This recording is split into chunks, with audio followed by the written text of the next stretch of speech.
Hello and welcome to my studio. My name is Catherine and I'm a landscape painter. Today I want to talk about the soft monochromatic colours that you can get when it's raining. You might think, oh, it's raining, it's grey, it's dull outside.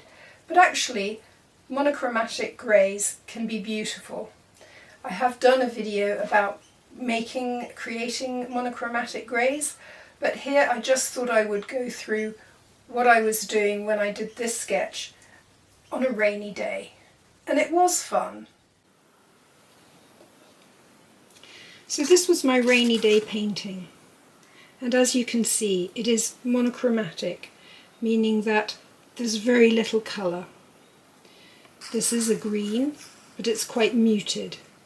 The hills were a grey, there's no ultramarine blue in there, and this was in the distance, so that was lighter grey as well. And the clouds were grey, but I don't know if it'll come out in the video, but there is a little bit of lavender, a little bit of colour in here. And then two birds, because why not? And then I did some pencil lines, that's the rain.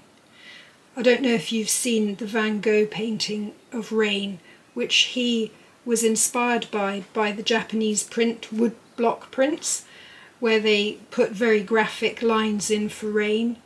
Well, when I did these, I was thinking, let's go Vincent, let's go. So, I'm just going to run through some of the colours that went into making up this painting.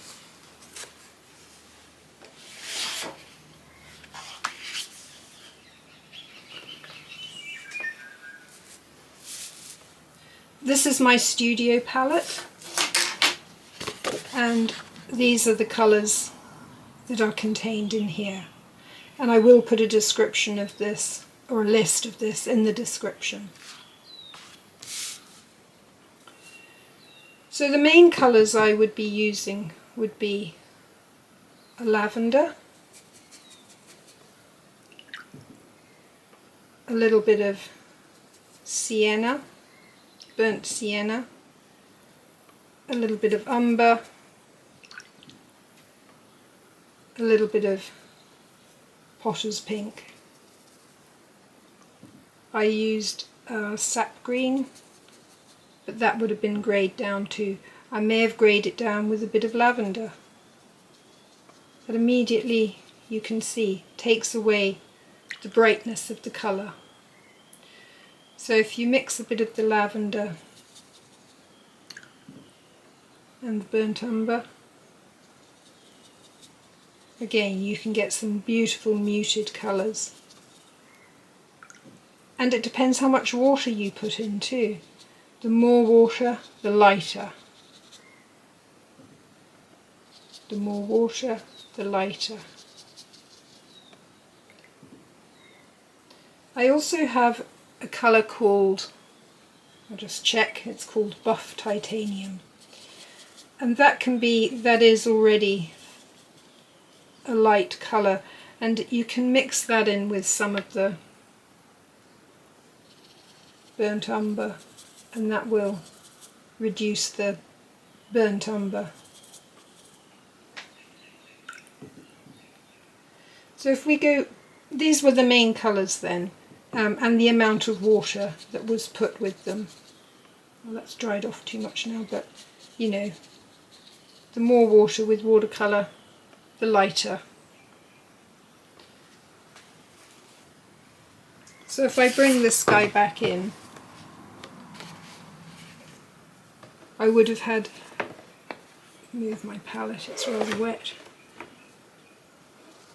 There we are. I would have had a lavender going on in here with a bit of potter's pink. This would have been maybe a little bit of buff titanium with the burnt umber, a little bit of burnt umber, maybe a hint of ultramarine blue, but only the tiniest hint because it's very grey. This was the sap green, again with the burnt umber or burnt sienna in it, and maybe a little bit of lavender. I for sure can see a bit of lavender here. And that would have been a little bit of sienna, but very greyed out as well.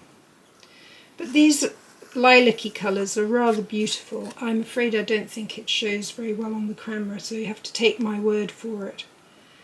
But I just wanted to show that whatever the weather, whatever the light condition, you can still have an enjoyable sketching session and play with some of the colours that are available in your palette.